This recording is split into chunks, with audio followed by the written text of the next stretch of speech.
Lanterns are being lit one by one when I turn onto Bridge Street, their glass bellies catching sparks that jump and settle like they've made tiny homes in there. The night market wakes in layers, first the clack of wooden stall shutters sliding up, then a chorus of voices calling prices, then the scrape of a fiddle warming up by the cider barrels. My braid taps between my shoulder blades as I walk, basket hooked in the crook of my arm, coins counted twice in my head. Flour, apples. Maybe ribbon if luck feels soft tonight. "Smile, Barbara," my mother had said, tying my locket straight. "Someone with coin might notice." I'd kissed her cheek and left before I said something that would stick like a thorn.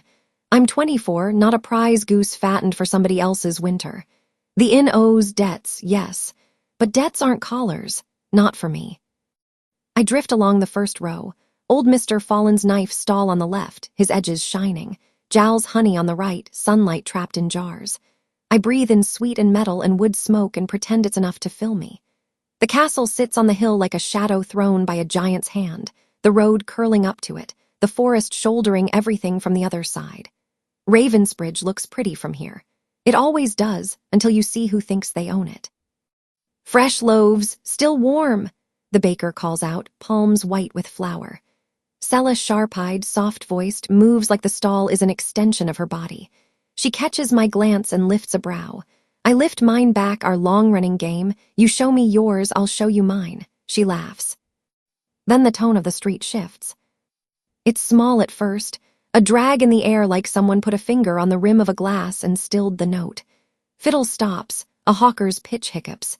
Even the lantern's shimmy seems to pause. 3 men step in, cutting the current. They're built like doors, all shoulders and blank faces, coats black enough to drink starlight.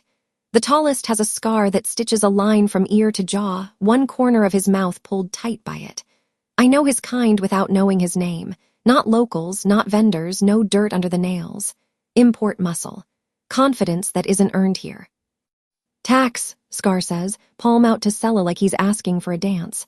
"Market takes its due." Sella's chin lifts a hair. "Paid yesterday, official stamp." She taps a paper tucked under a string. "Then pay again." He slides his hand along the counter, and with a flick of a careless knuckle, a loaf tumbles, thumps the cobbles, rolls, and leaves a soft trail of crumbs like a wound. My body moves before my brain gets its full vote. I step up, set my basket down on the counter, and catch the loaf mid-roll with the toe of my boot. I pick it up, brush grit off with my sleeve, and put it back beside the others. The motion is simple. The choice is not. "That's not tax," I say, pitching my voice to carry clean, not loud. "That's theft dressed in a uniform that doesn't fit." The crowd tightens and stretches at once, the way people do when they want to see and not be seen seeing. Scar's eyes tick down my braid, my cheap cotton dress, my scuffed boots. His smirk lengthens. "You got opinions for a girl with a ribbon budget." His voice makes a joke of me and waits for the street to laugh, because people like him always want a chorus. "No," I say, letting my mouth be what it is. "I have a spine. The opinions are extra." A titter escapes someone, quick, guilty. Sella's hand drops under the counter. I'm guessing for the stick she keeps there, the one she used on a rat last spring that tried to make her stall rent-free. Scar leans in until I can count the pores around his scar line. His breath is mint and something colder. "Want to donate your coins, sweetheart? Keep that loaf company on the ground." I lay my palm flat on the counter to keep it from shaking. "Try me." The 2 men behind him spread out to either side. One cracks his knuckles with theatrical patience. The other smiles the way a fox does when the henhouse door's been left unlatched. "Enough," Sella whispers, not to them, to me. A hush pulls across the street. Heads turn as if swung by the same string. People make room without seeming to, like water under a keel. He arrives not with noise, but with absence of it, the simple subtraction of every other sound. Chris Benetton walks into the space that opens, and it feels like the street belongs to him because, in every way that matters here, it does. I've seen him before, of course, at a distance, cutting through a council meeting like a knife, or a rumor sliding down the tavern steps. Up close, he's taller than he looks from windows. The cut of him is clean. Black jacket, black boots, A ring you wouldn't notice unless you were looking at his hands the way I suddenly and stupidly am. Pine and smoke and that metallic chill that makes the hairs along my arms lift. It rolls off him lightly, not perfumed, just present, like the woods moved closer to listen. Problem, he asks, it's soft. The word lands and holds its own ground. Scar's posture changes, tiny shifts. Shoulders down a fraction, chin tilted off a challenge. Not submission, calculation. No problem, Alpha, collecting what's owed. The title slides through me. Alpha. The first time I heard it whispered at 12, I imagined crowns and velvet capes. Now it's iron and teeth and law you don't find written on paper. Chris looks at the loaf on the counter, then at Sella, then at me, then back to Scar. His gaze is steady enough to be its own weather. What's owed, he says, has been paid. You checking the books now? Scar's smile edges toward reckless. Didn't think market bites were your flavor. Someone snorts behind me. It dies as quickly as it was born. Chris doesn't rise. He doesn't need to. He just watches Scar the way a wolf watches something that's not supposed to be in his woods. Take your hands, Chris says, eyes dropping to that open palm like it's a dirty coin, and walk. It's too simple the way he says it. Scar could make this bigger. He looks like the type. But something in the air, the shift you only feel if you've been very cold and then suddenly very warm, runs over the crowd and Scar knows. He drags his gaze off me, flicks a hand, and the other two peel back. As they go, he bumps the stall edge with his hip, not enough to knock anything this time, just enough to tell his pride it tried. We'll be around, he says, dumping the words on the ground between us. Always are. Don't be, Chris says, and the edges of the market hear him. The words settle into wood and brick. They're gone. The street exhales. Somebody claps once, a reflex, then pretends they were swatting a fly. The fiddle starts again, too bright after the pause. I realize my hand is still flattened on the counter, the tendons standing out like strings. I lift it. Sella slides a small loaf into my basket with a motion that doesn't invite argument. For your courage, she says, which makes it sound like a transaction, which is what it is. I try to leave 2 coins. She pushes one back, no eye contact, both of us pretending we're not making a scene out of kindness. I turn and meet the eyes of the man who just made the world shiver. Up close, Chris's gaze isn't black. It's a dark brown that's warm in the middle if you stand in it long enough, a fire obscured by night. My heart hits faster against my ribs, silly animal. I tilt my chin so I don't have to tilt my neck. Careful, he says, and the word is almost gentle. This place eats the bold. I'm crunchy, I say, because humor is my favorite armor. Bad for teeth. For a fraction, one corner of his mouth twitches like it considered being a smile and decided against it. Then his hand is there, not a grab, not even a hold, just his fingers finding the inside of my wrist like they knew the path. The pad of his thumb presses once right where my pulse is running hot. The touch is small and neat and seismic. Heat rises under my skin as if the lanterns moved inside me. The world narrows to the point of contact. Sound slides away, then back again. My breath comes in steady because I decide it will. His voice drops a shade. Names matter. Barbara, it comes out softer than I mean. Night. Something I can't read moves behind his eyes. The way wind makes the tree line ripple without shaking a single branch. Chris, he says, like we didn't both already know. Benetton doesn't need saying here, it's baked into the mortar. He lets go, no flourish, no reluctance I can see, no rush either, and the skin under my wrist thrums as if I'm keeping a secret there. He doesn't look at the locket at my throat, but somehow I feel the air notice it. Go home, he adds, not as a command, as if he's asking a favor. Tonight is going to pretend it's quiet. I don't scare easy. Good. He tips his chin toward the hill, not looking away from me. Then you'll keep your eyes open for the people who do. He shifts. The market moves with him like a tide-obeying moon. The beta with him, Luca, I remember, a man made of angles and patience, appears at his shoulder as if he'd been there a while, unseen. Luca, I say, because my mouth likes to test boundaries. I know him by his shirt buttons and the way he watches crowds, like he's reading footnotes no one else thinks to write. He inclines his head. "Miss Knight!" His voice is dry, a book left in the sun. Intro done, personality delivered, my brain notes, because apparently even in danger I grade structure. Chris gives the smallest nod to Sella. Her spine straightens an inch. The two of them move on, cutting a line of space that closes behind them as if stitched. I stand still for a count of 5. Then I move because I've always known standing still is how you get planted, and planted is how you get harvested. The clock inside me, always ticking loud when I'm rattled, keeps tempo. I choose apples, weighing each, green gold with a blush near the stem. The vendor, a man with a laugh that sounds like stepping into a warm room, winks at me. "First of the new batch," he says, personality shining in 3 words. I buy 4.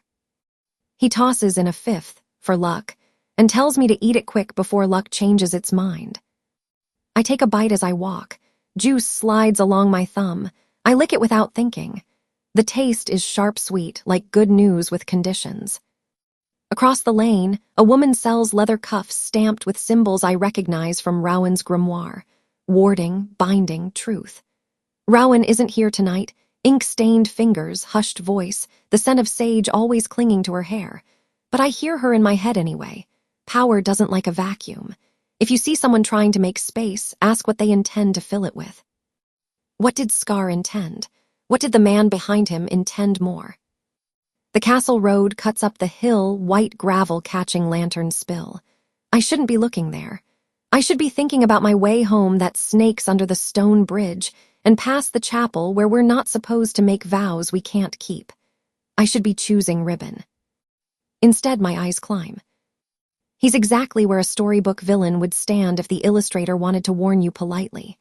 Leaned back against a post like the town is a painting he commissioned. Clothes too fine for dust, dark hair combed neat, profile cut like it could draw blood if you traced it wrong. Marcus Vale. Rogue without a pack, if whispers are right. Man without a conscience, if you trust the echo in my bones. He doesn't look at anyone until I'm looking at him. Then his head turns, precise as a clock click. Our gazes catch and hold. His smile lifts like a curtain. Possession is a language. Some men speak it without needing vocabulary. He says hello like he's already counted my steps, my breaths, my debts. The street gives him a wide circle without knowing it has. I look away first because I choose to, not because he made me. Ribbons stall. Blue, maybe, to make my eyes louder. I flip through the strips while my skin hums with the afterprint of Chris's touch. My locket is warm where it rests against my collarbone. Grandmother's gift, pewter wolf clasp at the braid's tail. Whispers of old lore my mother tells me to ignore. The mark under my left shoulder blade, birthmark my mother calls it, old ink, Rowan says, is quiet tonight, a simple patch of skin. I imagine it glowing, because I am sometimes a girl who writes her own myths before the world feeds her someone else. Pretty, the ribbon seller says, voice breathy, eyes tracking mine. She taps her own neck, mimic of my locket. Looks like choice.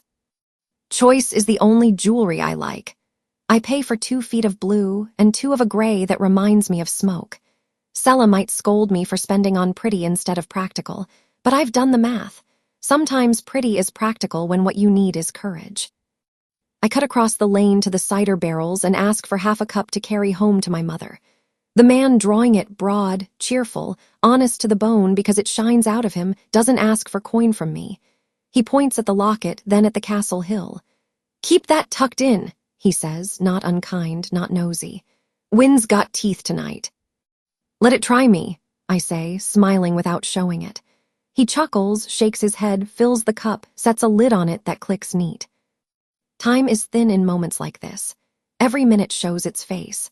I feel the shift from violin jig to a slower tune nearby, watch a boy trip, see his sister catch him, feel the sting of my own braid pulling when I turn my head too fast. A cat threads between ankles. The bells at the bridge give a single note, stray wind finger. News skates along the street about something at the far end, laughter rising, then folding. I'm a few steps from the lane that leads home when a shape peels off the shadow by the candle maker's cart. Scar again, patience worn thinner, pride nursing its bruise. He moves with a new decision on his face. He's not stupid enough to reach for me with hands. He uses something sharper, his voice, pitched just right to carry without traveling. Wonder if the alpha likes his girls loud, he says to no one in particular, to everyone by design. Bet he does. Bet he likes them mouthy. A heat that isn't embarrassment, isn't fear, runs under my skin like a lit fuse. There's an art to not giving men like him the thing they eat, which is reaction. But sometimes reaction is the right kind of knife. I turn slow. If you're asking whether you qualify for any man's taste, I promise you don't. The street laughs, a low ripple that doesn't belong to me but helps anyway. Scar's eyes glance past my shoulder and catch on something that knocks his smirk off its feet. I don't have to look to know what it is. The air gets heavier in a way that makes the lantern flames think about bending. Walk, Chris says from behind me, the word for Scar, the direction for me. 2 syllables, 2 instructions, balanced like blades. Scar obeys this time without theater. He drops his gaze, folds into the crowd, dissipates like smoke you wave your hand through. The breath I was holding slides out in a measured line. I don't pivot like prey. I turn like a girl who knows how to stand on a street and claim her own square. Chris crowds the edges of my vision before he crowds the space. He doesn't move into me. He doesn't have to. The space comes to him and asks who it belongs to tonight. You keep telling me what to do, I say lightly, because light is the rope I walk so I don't tumble into something I can't climb out of. That a habit or a hobby? Survival tip. Close, his voice does something odd to my stomach, not twist. I hate that word, more like a drop you choose on a swing, breath catching and then laughing at itself. Take it or don't. Is there a third door? His gaze drops to my wrist, a beat, quick memory of where his thumb rested, then returns to my face. There's always a third door, he says, almost to himself. He tips his head toward the hill. Leave by that one. I live downriver. You'll still pass it. His eyes slice toward the castle road like a warning sign. And you'll keep your head when you do. Because, I ask, though I think I already know. He doesn't answer with words. He just shifts enough that I can see past his shoulder, over the top of the market's moving bodies, up the slope where gravel holds glints like fish backs in shallow water. Marcus Vale remains where he was, dressed in midnight with a moon-white shirt open at the throat, one hand on the post, fingers drumming slow. He's the picture of ease if you don't know what real ease looks like. His gaze slides from Chris to me and back like he's comparing items on a list he's confident he'll own before the month is out. The smile is not wide. It doesn't need to be. It sits like a signature on a contract that hasn't been written yet. Good night, Miss Knight. Chris says my name like it can't be moved once it's placed. Then he's gone, not with speed, with decision. Luca ghost shadows him, features impassive, eyes never stopping. The crowd swallows them in bites. The fiddle flips to a tune I danced to as a kid on Midsummer, heels scuffing, a circle of hands.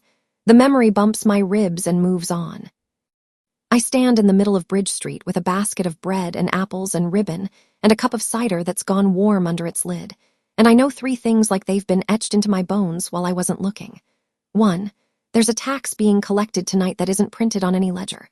2, the Alpha is not a story I can keep at arm's length with wit and a good braid. 3, Marcus Vale is smiling like he already has the keys to a door I didn't even know I'd locked. I walk, because walking is sometimes the only defense.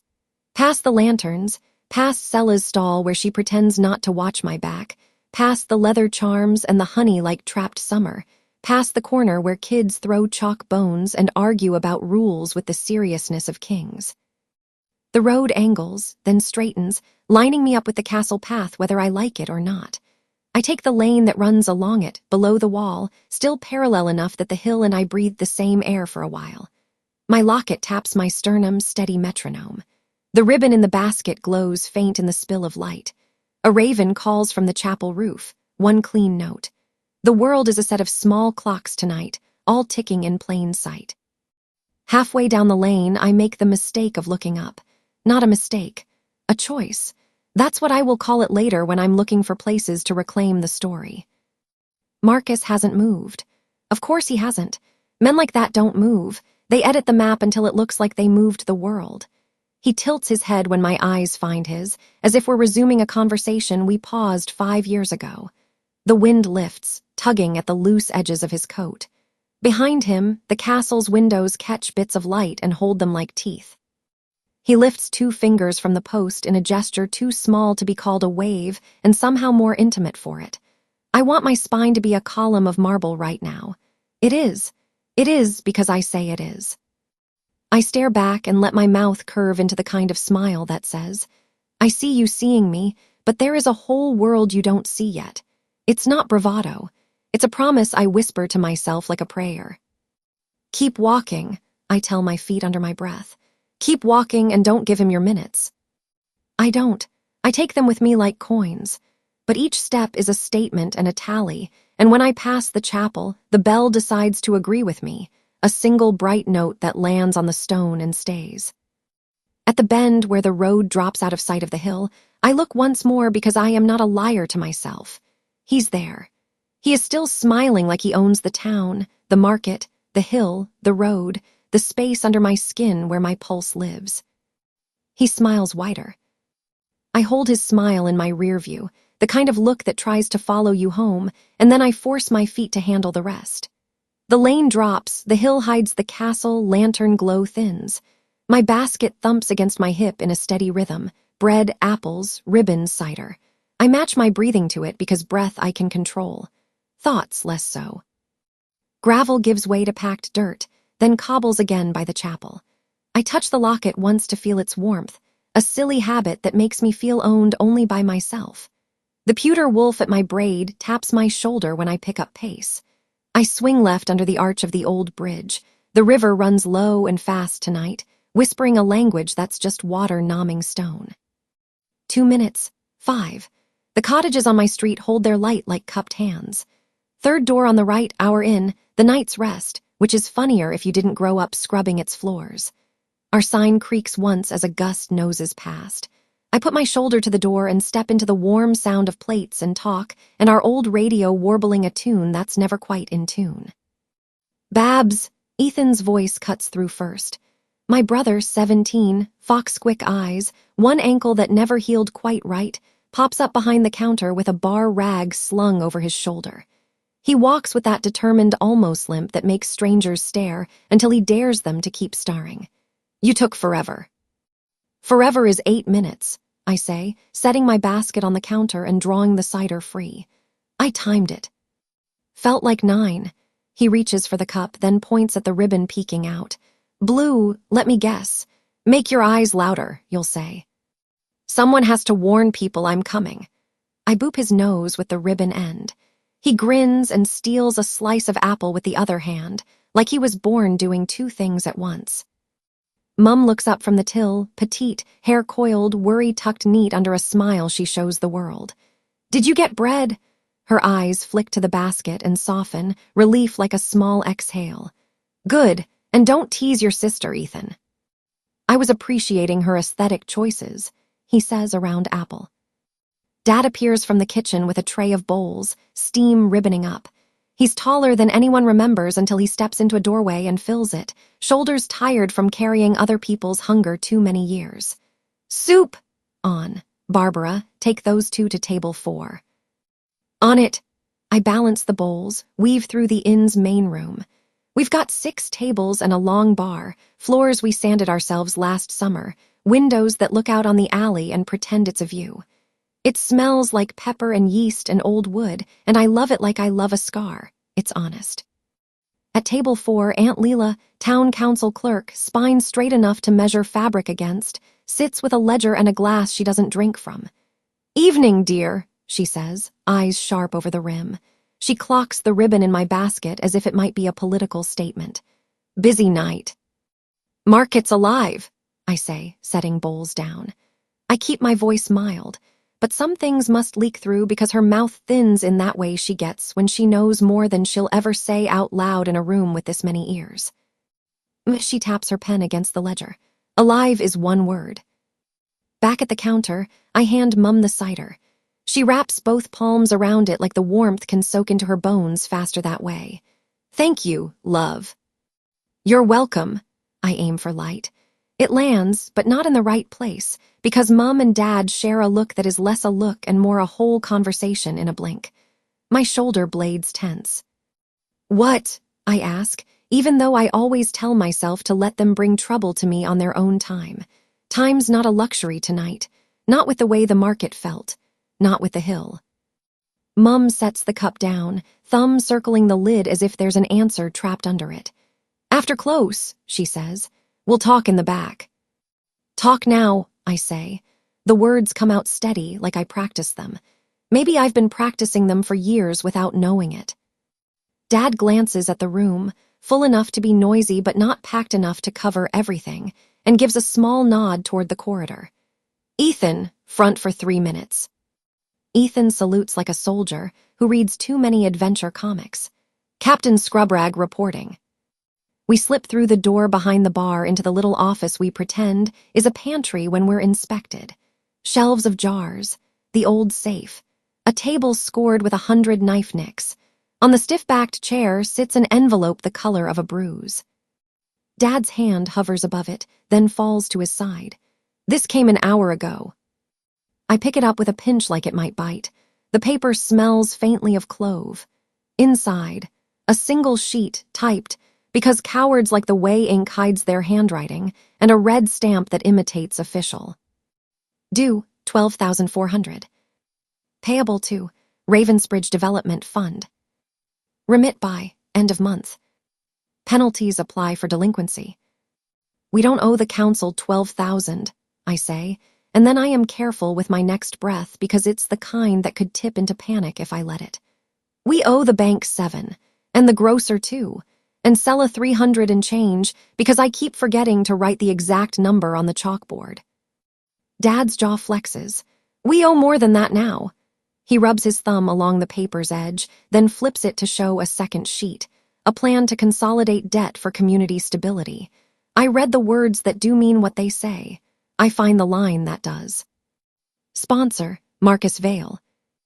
My skin goes cold and then hot, like water poured from one bucket to another too fast.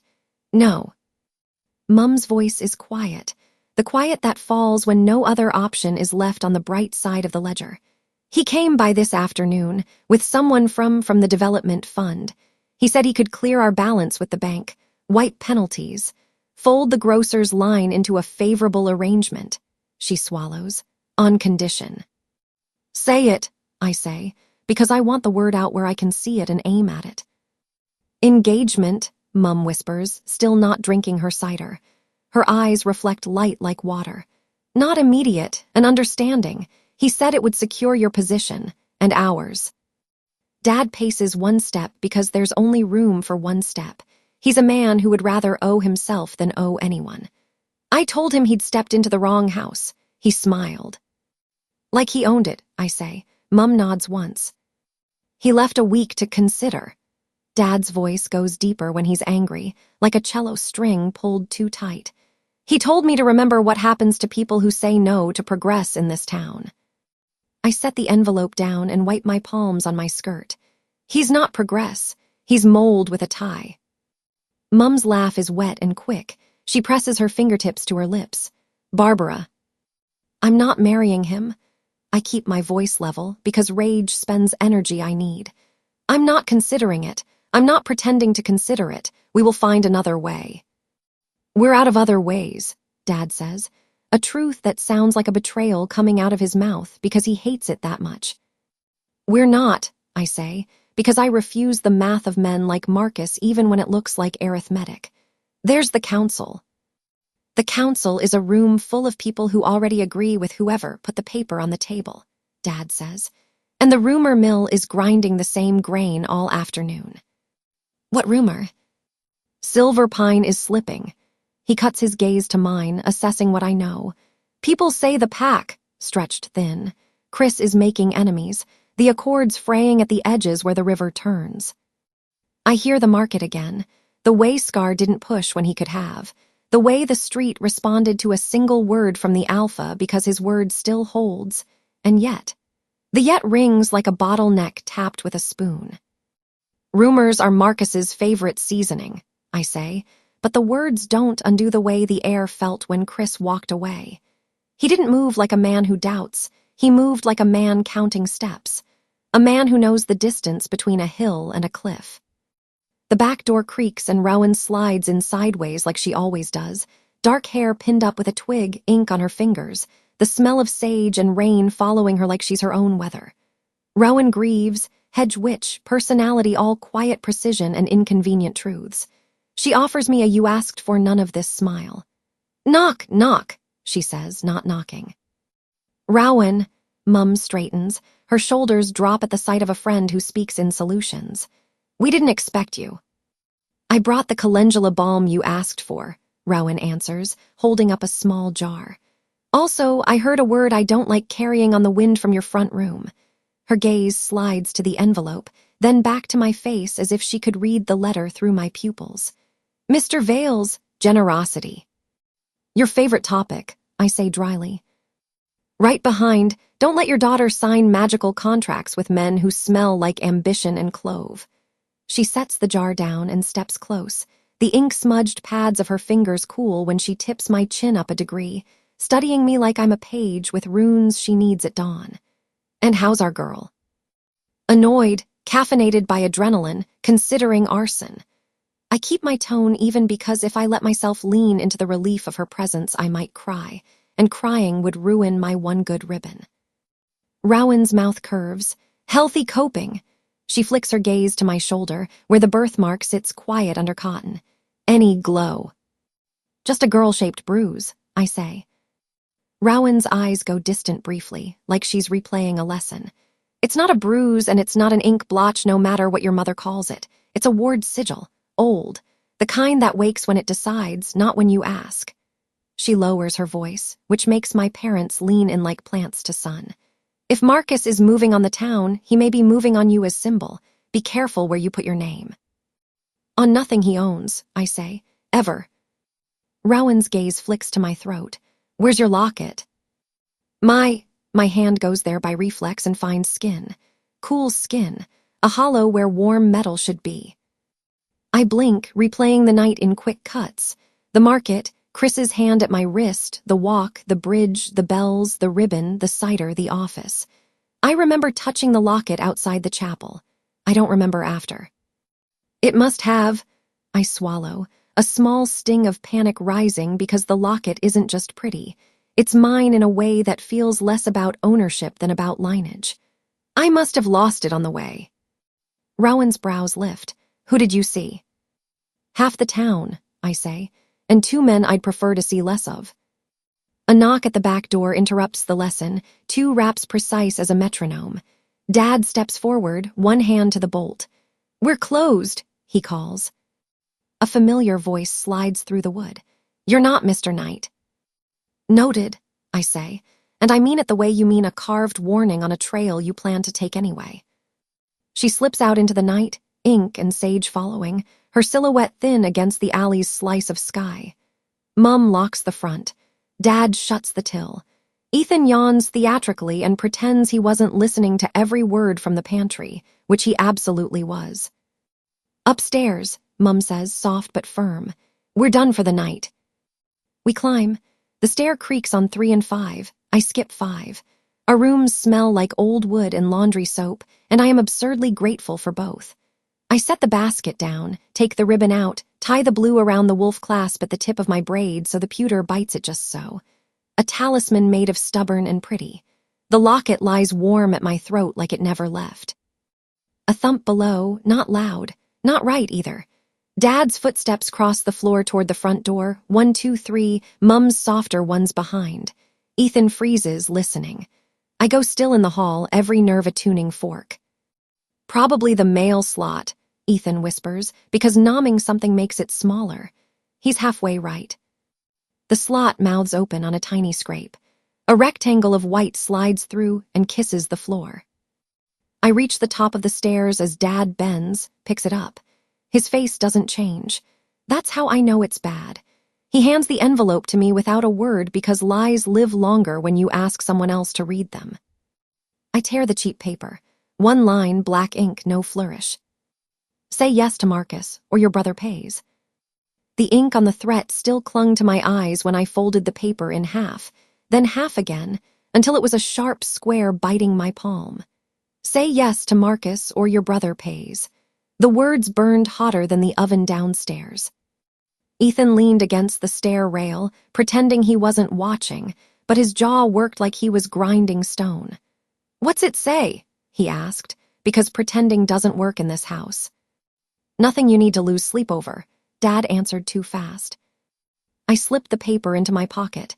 "It says Marcus Vale thinks threats make good bedtime stories."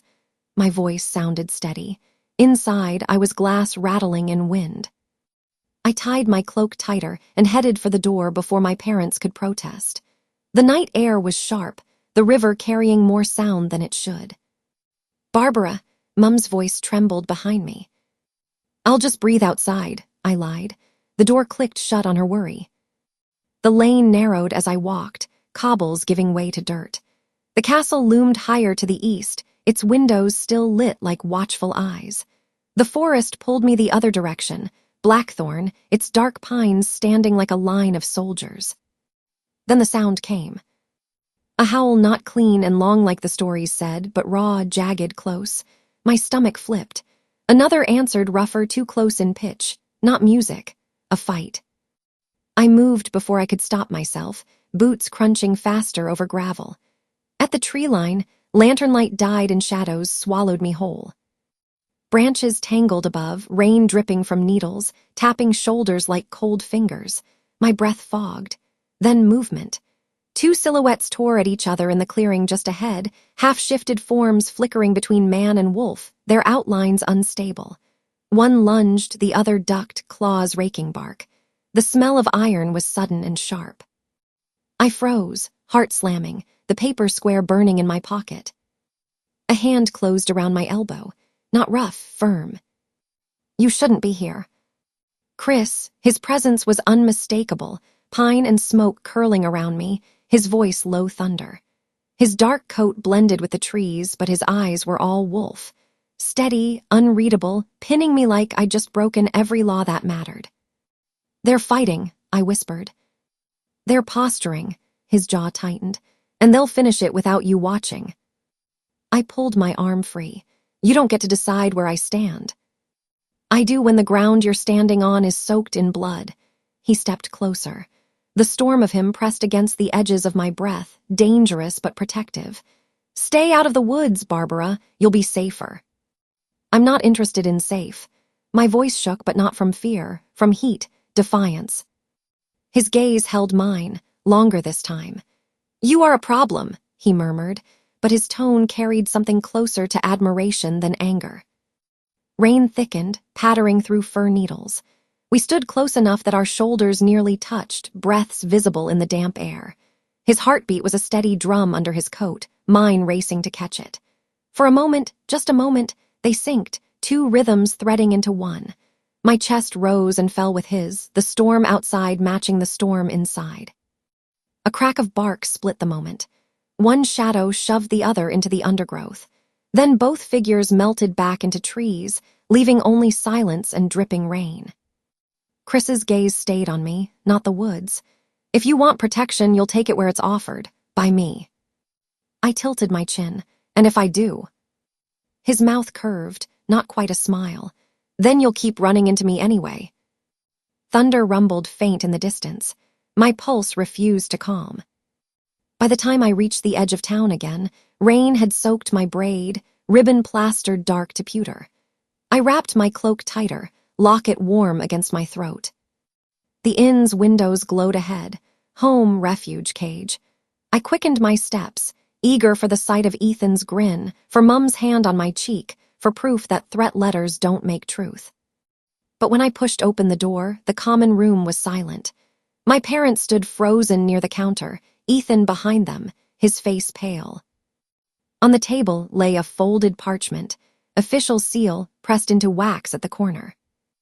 Dad's voice cracked when he spoke. "It's from the council." I stepped forward, peeled open the notice. My hands didn't tremble until the last line. Notice of engagement. Barbara Knight to Marcus Vale, effective upon council confirmation. The words blurred, my breath caught. And then the smile from the castle hill returned in my memory, sharper than claws. The scrap of Ethan's hoodie string cut into my palm like proof. Rain licked the stone, Luca crouched low, and Chris's voice snapped the silence.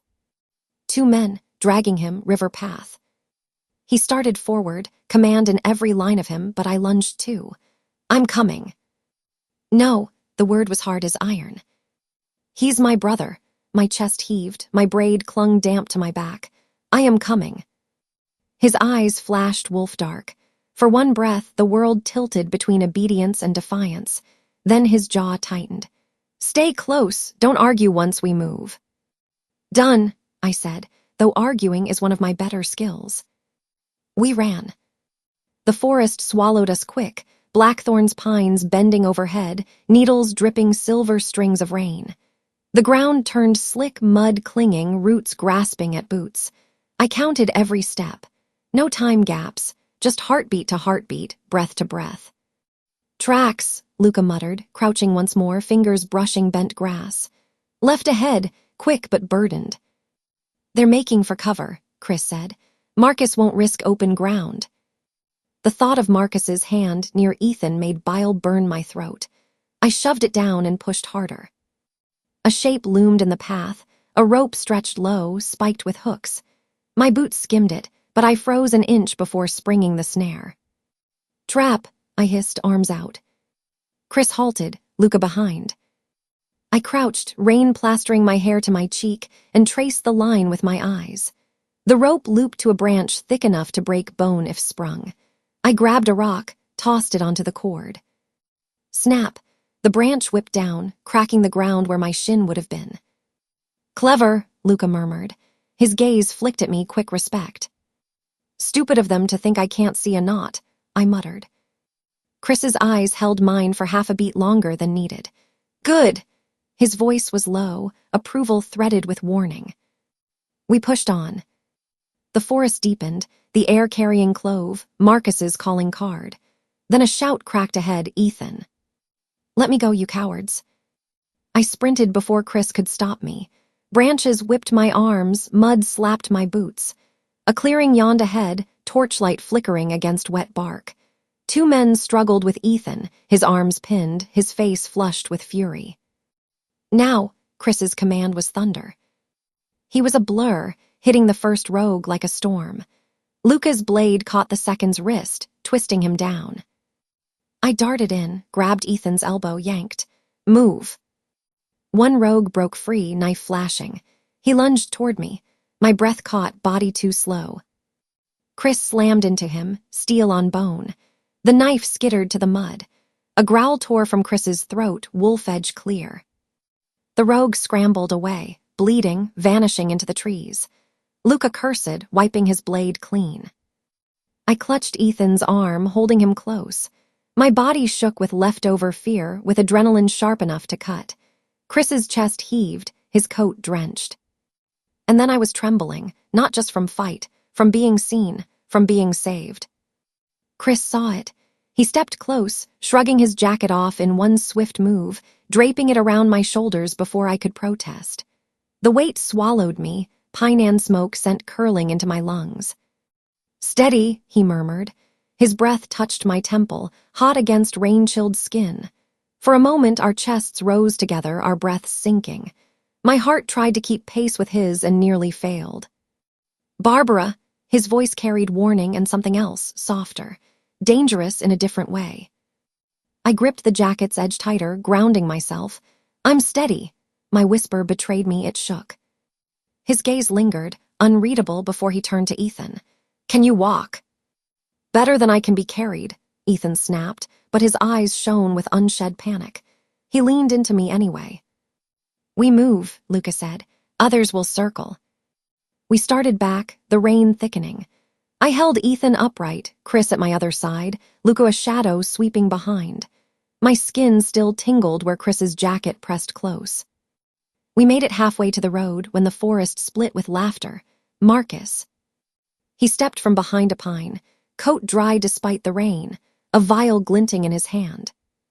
Silver liquid inside caught the torchlight. My stomach turned cold.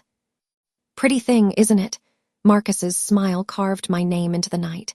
Your blood sings louder than any oath. The cut on my arm, I hadn't even felt it in the scuffle. A nick, a scratch, enough for him to take. Chris's growl was pure wolf, low and lethal. He surged forward, but Marcus slipped back, vanishing into the dark like smoke finding cracks. The vial glimmered once more and was gone. Ethan was safe, but Marcus had escaped, carrying a vial of my blood. Marcus's laughter still clung to the trees when the torchlight behind him blinked out like a wink. The forest swallowed him, the vial, my blood, that smile, and left us with rain and breath and choices that didn't feel like choices. Move, Lucas said, already scanning the dark, every sense fanned out like cards.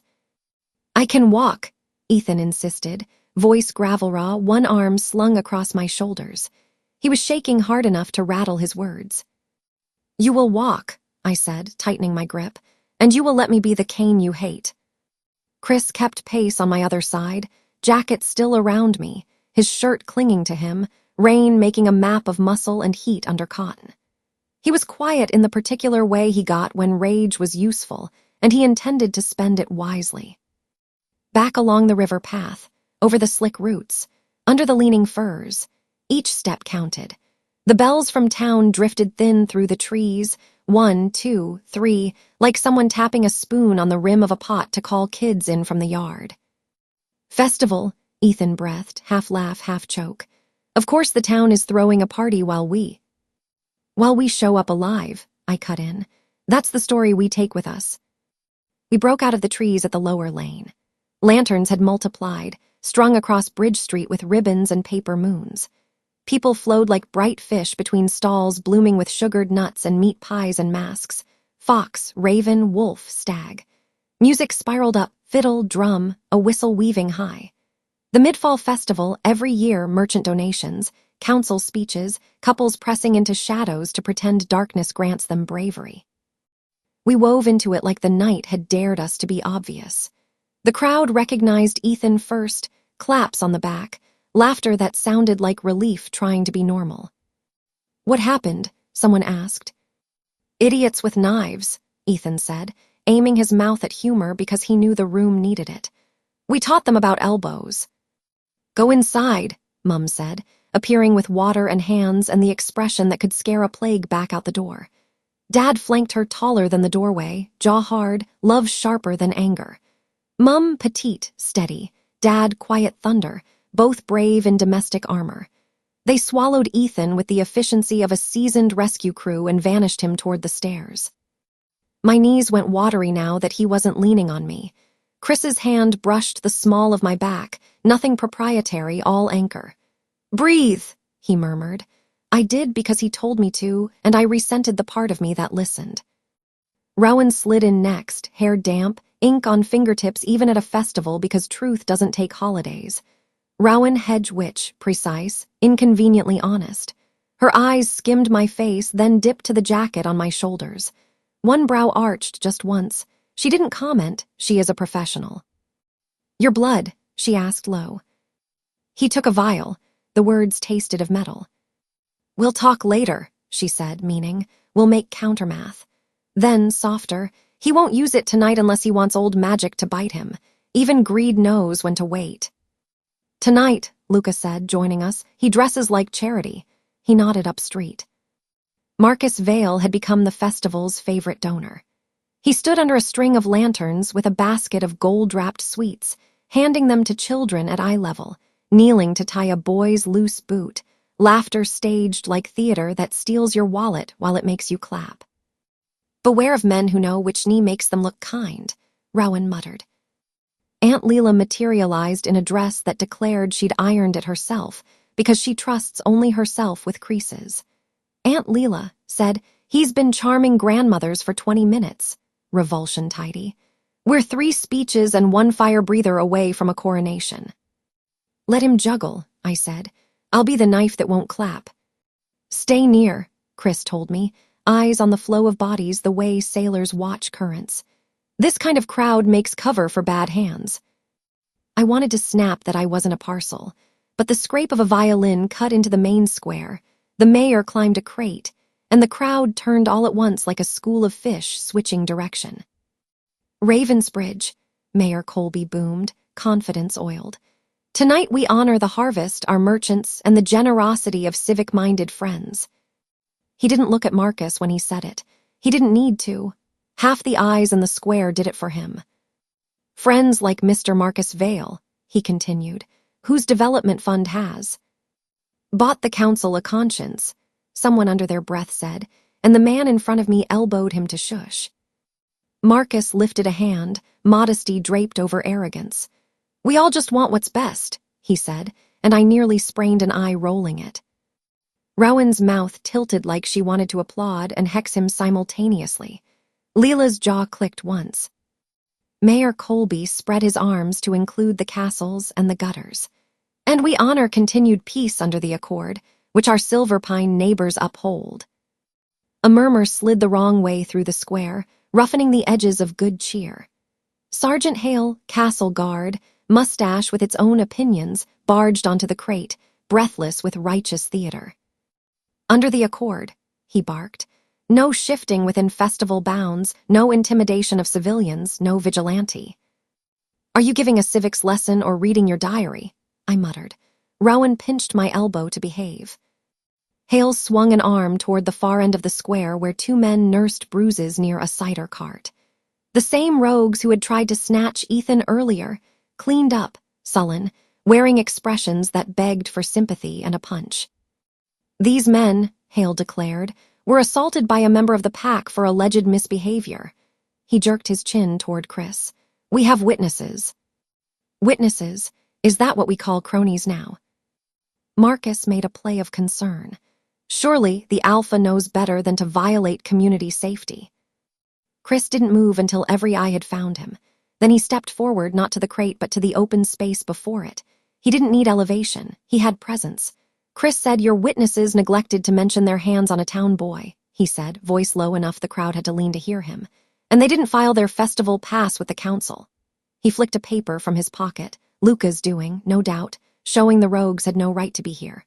Accords cut both ways. The crowd rippled. A woman near me nodded once, as if remembering who had carried her kid out of a storm last winter. Another crossed her arms, torn between fear and gratitude. Marcus looked grieved beautifully, strategically grieved. Let's not quibble. The accord is for everyone, yes, including alphas who throw punches. Peace relies on restraint. Peace breaks when wolves smell clove, Rowan said under her breath. Hale puffed. We will find the pack for breach of.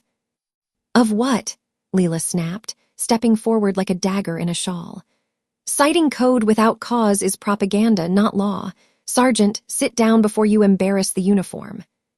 The square laughed, quick and nervous. Hale reddened and stomped off the crate.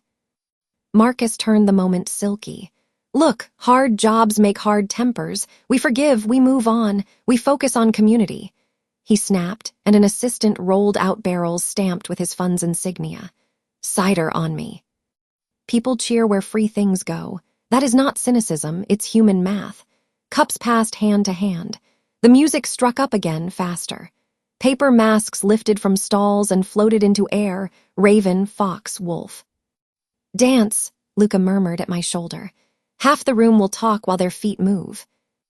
I don't waltz on command, I said. Chris's gaze found mine over the ripple of lantern light. Walk, he said softly, then dance if you want. The words weren't an order. They were permission. Stupid how that made me feel taller. We slid from the main square to the narrow alley beside the ribbon stall, a place where shadows like to collect gossip. Music spilled in, softer here. A paper moon swung low, lantern light painting gold on stone. I could still see the crate where the mayor preened, the place Marcus leaned and handed out sweetness. Every second still marked itself. Violins count, my heartbeats reply. Chris stopped where the alley opened like a palm. He extended a hand, not formal, just an offer. Do you want to dance in a corridor while a man tries to rewrite my life 5 yards away? I said, lifting a brow. Absolutely. His hand was warm when mine found it. He set his other palm at my waist, light as the promise of rain. We moved, not waltz, Not anything with rules, just steps that kept time with a tune that didn't care if you named it.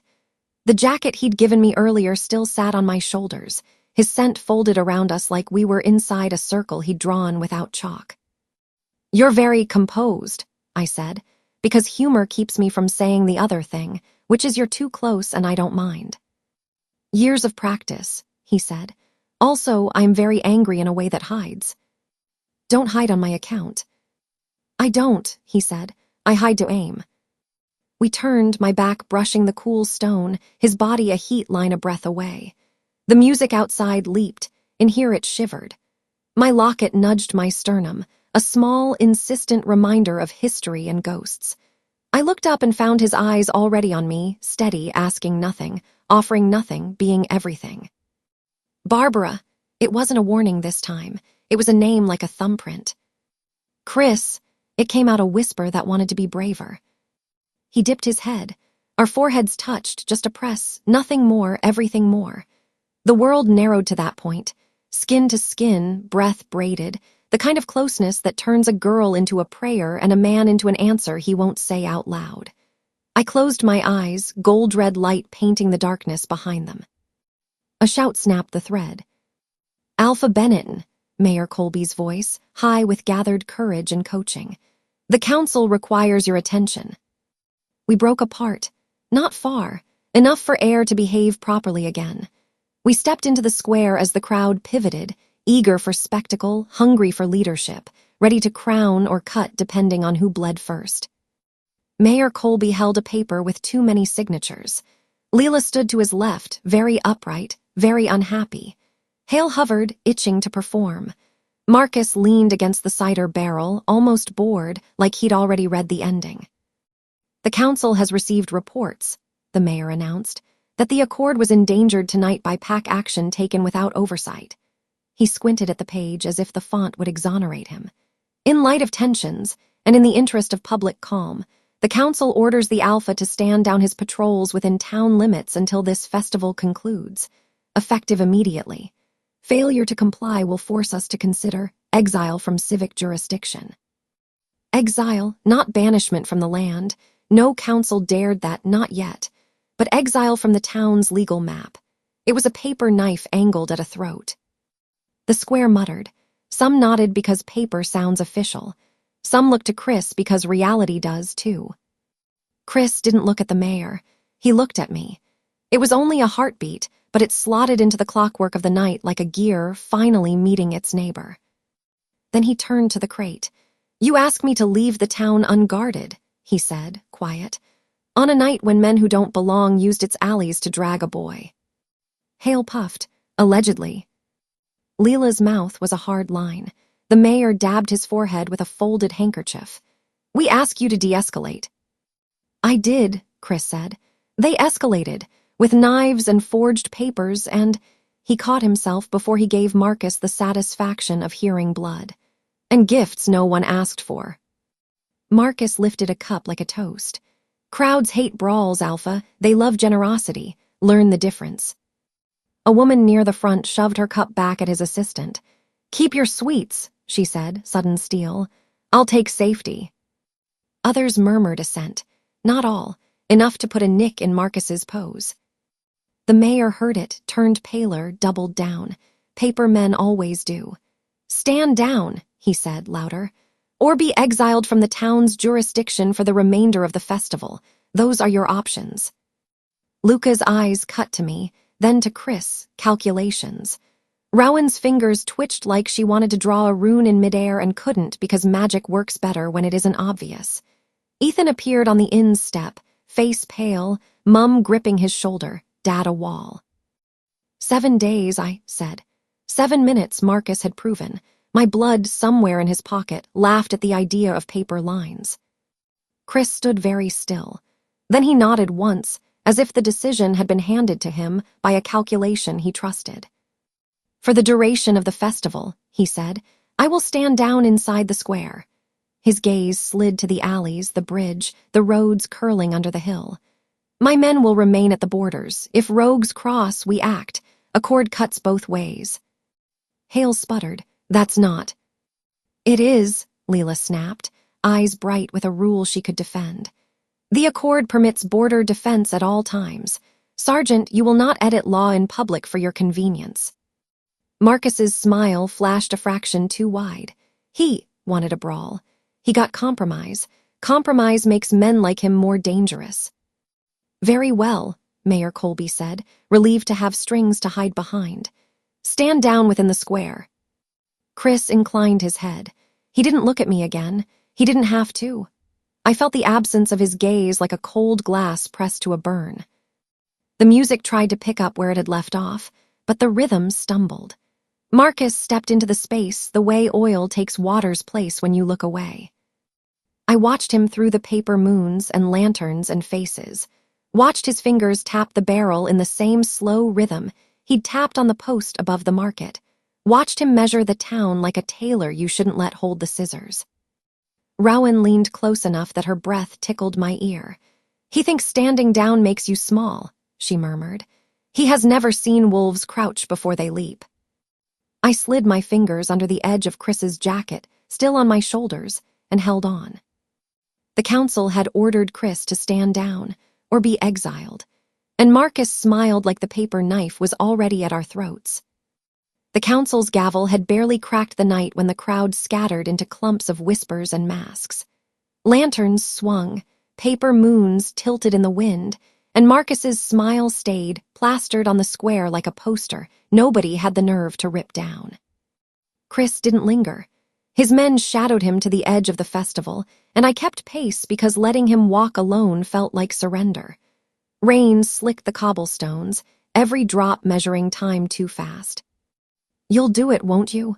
I hissed, tugging his arm when he didn't answer. "You'll accept exile just to keep them quiet." His jaw flexed, but his eyes stayed forward. "It keeps the town breathing." "That's not breathing, that's strangling with manners." My voice cut sharp through the fiddle music behind us. "You don't get to trade away your place, our safety, without asking me." He stopped so suddenly I almost slammed into him. Lantern light caught his profile, rain streaking his cheek. "Barbara." "No," I snapped, fists clenched. "Stop deciding without me. I'm not a pawn you move to make your own board look cleaner." The air between us sparked hotter than the torches. He stared, silent, unreadable, until Luca's footsteps scraped in behind us. "Don't do this in the open," Luca warned. Chris tore his gaze from mine and pushed forward again. But the words I'd thrown hung there, heavy as thunder. We ducked into the inn's back hall. Mum had Ethan pressed to her side, Dad stood at the door like a barricade, and Rowan perched at the table, candle lit, papers scattered like cards in a spell. "Your arm," she said before hello, eyes flicking to where Marcus's blade had nicked me. "I'm fine," I muttered, sliding into the seat opposite. "You're not fine." She pushed a parchment toward me, ink dark and deliberate. "Your sigil isn't just a ward, it's a door, and you're the only one with the key." Chris crossed his arms, still dripping rain. "Explain." Rowan traced the symbol she'd copied, an arc of crescent marks, knotted with runes too old for modern councils. "It's tied to the right of choice, a blood-bound right from before the Accords. Once invoked, it locks the bearer's decision as law, not council law, not pack law, oath law, the kind no Alpha, no Marcus can bend." My pulse thudded. "So if I say no?"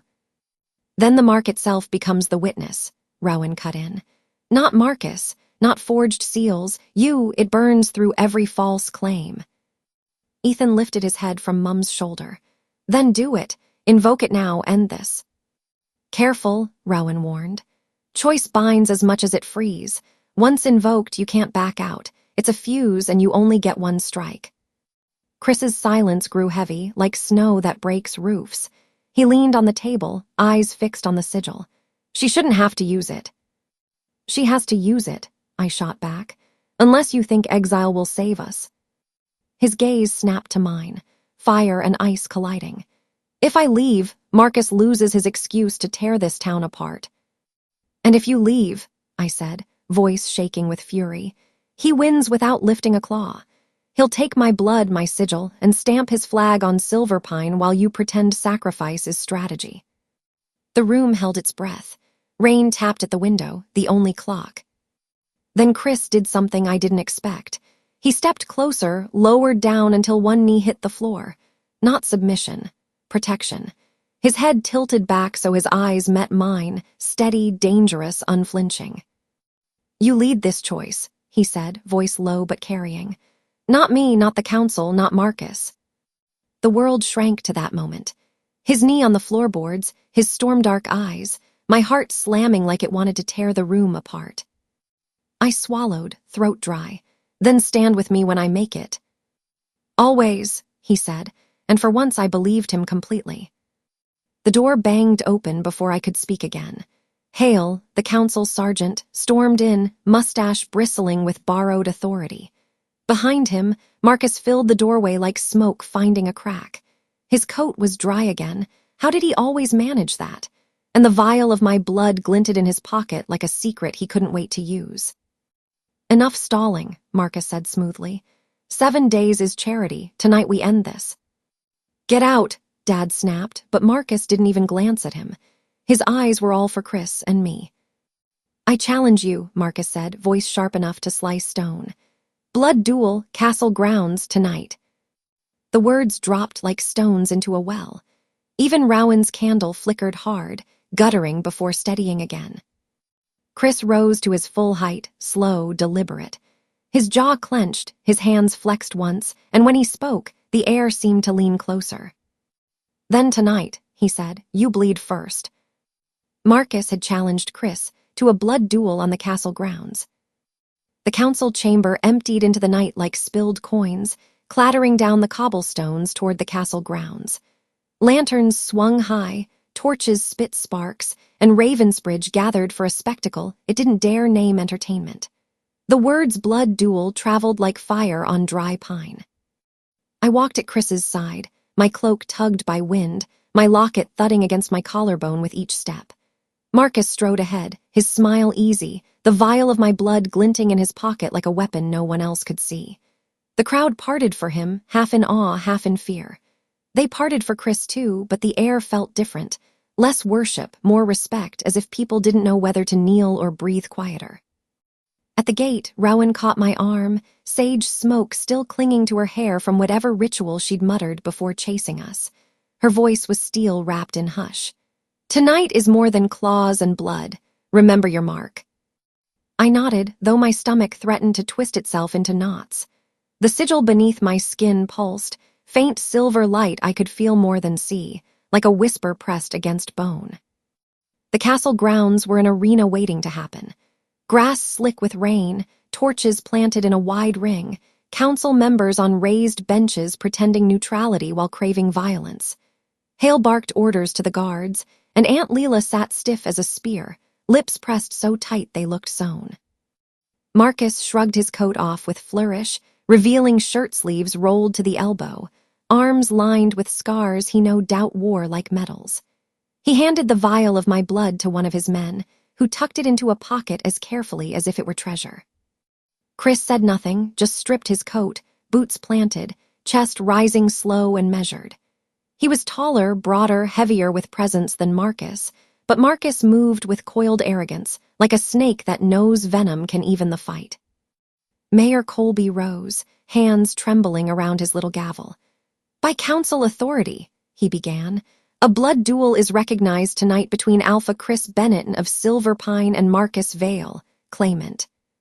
The crowd muttered at claimant. Marcus smirked, soaking in the attention. I stepped forward. "Stop." The torches crackled louder in the hush. My cloak slipped back as I faced the benches. "You will not bind this duel in secrecy or false witness. Tonight I invoke the right of choice." Gasps tore through the ring like fabric. Even the guards shifted uneasily, old stories roused from sleep. Rowan straightened, pride flashing like lightning. Marcus's head tilted, smile sharpening. "Brave words, girl. You think you can summon a dead law." I yanked my collar aside, barring the faint crescent on my shoulder blade. The sigil glowed silver under torchlight, alive, undeniable. The mark thrummed under my skin like a heartbeat of its own. The council leaned forward, whispers spiking. Aunt Leela's hands clenched the bench, but her eyes gleamed fierce. I choose, I said, voice steady though my knees trembled, that this duel be bound to truth. No forgery, no coercion, no false oaths will carry weight. Both challengers fight under my decision, and I will name the victor by right. The mark flared brighter, silver rippling across my skin, then sank back down. The crowd gasped again, 100 breaths pulled tight. Marcus's smile faltered, just for a blink. Chris's eyes found mine, something hot and steady sparking there. Gratitude, warning, something that almost stole my breath. It binds, Rowan called, voice ringing like a bell. The right of choice stands. The torches flared, as if the air itself agreed. The fight began. Marcus struck first, fast, a feint to Chris's left followed by a real hook to the ribs. Chris blocked with forearm and countered with a shoulder slam that sent Marcus skidding across wet grass. Mud spattered, cheers and gasps erupting. They circled, each step measured. Marcus feigned weakness, then lunged low, claws half-sprung, eyes flashing gold. Chris caught him mid-charge, fists colliding with flesh, sound cracking like firewood snapping. Marcus twisted, used his smaller frame to slip under Chris's guard, elbow slamming his side. Chris grunted but didn't stumble. His expression didn't change, only colder, more focused. The crowd surged with each blow, a wave of noise breaking against the torches. "Don't watch his fists," I whispered, too low for anyone but Rowan beside me. "Watch his rhythm." Chris's rhythm was steady, tactical, every strike part of a map. Marcus's was erratic, vicious, designed to distract. Marcus tried again, feinting high and then aiming low for Chris's knee. Chris sidestepped, caught his arm, twisted. Marcus's howl cut the night. But he rolled with it, escaping before Chris could snap bone. "Clever," Marcus taunted, circling again. "But you can't outlast me, not with exile hanging on your neck." Chris didn't reply. His silence was louder than any insult. Minutes bled, bruises bloomed. Blood slicked Marcus's lip, sweat gleamed on Chris's temple. The ground bore prints of struggle, patches of churned mud and torn grass. Marcus flicked his hand. One of his men tossed something small, paper, seal glinting faint in torchlight. Marcus snatched it mid-motion and held it high. "A second notice," he shouted. "Signed and stamped, witnesses to Barbara's consent." Gasps swept the benches. Pritchard clutched her pearls like she'd just seen the moon fall. "Forgery," I screamed, my voice cracked over the crowd. "Look at it, the raven's beak is wrong." All heads turned, even Marcus, half a second too long. Chris seized the opening. His fist drove into Marcus's jaw, then another across his temple. Marcus reeled, stumbling, balance broken. The council erupted, shouts and cries clashing. I pushed forward, seizing the paper from the mud where it had landed. The seal gleamed false, mirrored scratch. I held it aloft, hand shaking but voice steady. "This is proof of his lies. He cannot claim anything under forged marks, not land, not law, not me." The sigil on my shoulder burned, bright silver spilling through my collar like firelight. The paper curled in my hand, edges blackening, consumed by the mark's heat. Ash fell at my feet. The crowd roared. Marcus's face twisted, more rage than pain now. He lunged for Chris again, wild, desperate, fists slashing.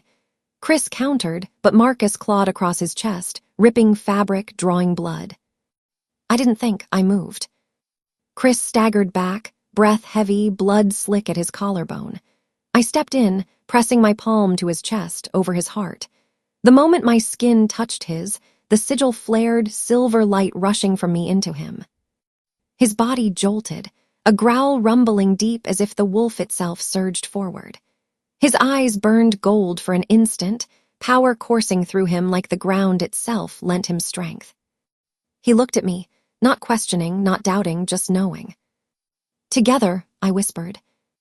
He roared and surged, fists striking with precision, every move stronger, faster, sharper. Marcus staggered under the onslaught, guard shattering, arrogance cracking like glass. The crowd screamed and cheered, fear and awe tangled. Marcus dropped to one knee, blood dripping, face a snarl.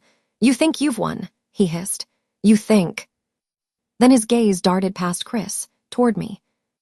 He lunged. Straight at me, claws flashing, eyes burning with feral intent. The air screamed. Rowan's ward ignited at the edge of the ring, silver flame erupting like a wall, light searing through the night. Marcus slammed into it with a howl, sparks exploding, the stench of scorched air filling the grounds. I stumbled back, hand still pressed to my chest, where Chris's heartbeat thundered under my palm. The crowd shrieked, torches wavered, and Marcus writhed against the ward, fury blazing. Marcus had turned his claws on me, but Rowan's ward had ignited, silver fire standing between us, the duel suspended on the edge of ruin. Marcus slammed against Rowan's silver ward, sparks spilling across the night like broken stars. His howl shook the torches, but the barrier held, searing light crawling over his skin. The crowd pressed back, gasps sharp, fear electric. Someone shouted witchcraft, but most stayed silent, stunned. Chris stepped forward, blood at his collar, chest heaving. His voice carried low and certain. "This duel ends here." Marcus growled, clawing at the ward until his fingers smoked. "You think this trick saves you?" His smile twisted ragged. "Your pack is weak. Your counsel bends to whoever pays them. I'll still own this town." "No," Aunt Leela said clearly from her bench. Her voice didn't waver. "The council bends tonight to truth." She rose, hands gripping the rail. "We've seen the forged seals. We've seen threats written in his hand. We've heard the right of choice invoked." She pointed at Marcus, her face pale but fierce. "Marcus Vale, your claims are false. Your duel is broken by deceit. You are outlawed." The crowd erupted, shouts, cheers, cries. Guards surged, but Marcus's men had already started to slip back, faces pale, loyalties thinner than coins. Marcus's laugh cracked like glass. "Outlaw me? You think paper and torches can chain me?"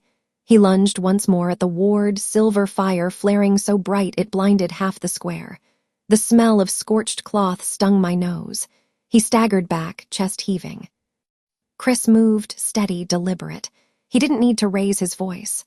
"Run, Vale, run until your lungs bleed. Silverpine will hunt you, and every step you take will remind you, you lost." For a heartbeat, Marcus looked ready to throw himself into the ward again.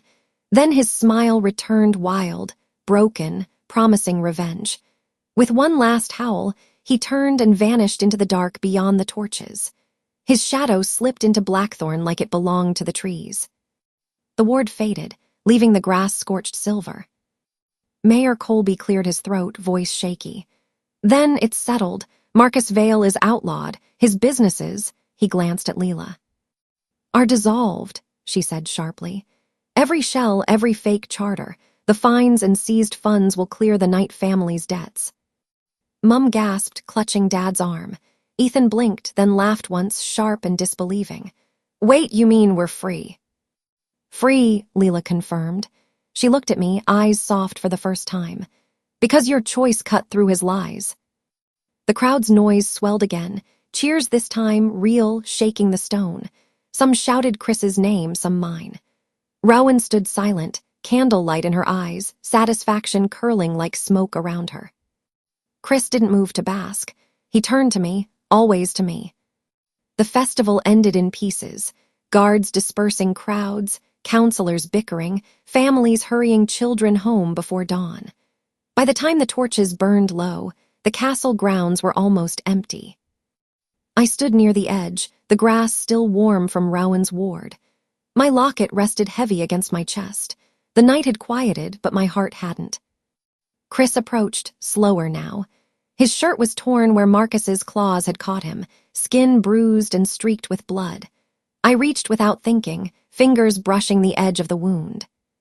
He caught my wrist, not to stop me, just to hold. His eyes, dark and unreadable, softened. "You should be asleep." "So should you," I said. He let go, but I didn't step back. "You would have taken exile," I accused softly. "You would have carried it alone." His jaw shifted. "If it kept you safe." I shook my head, breath catching. "Stop deciding without me. I told you I won't be silent. I won't be safe in a cage while you bleed for me outside." Something flickered in his eyes, anger, pride, longing, all tangled.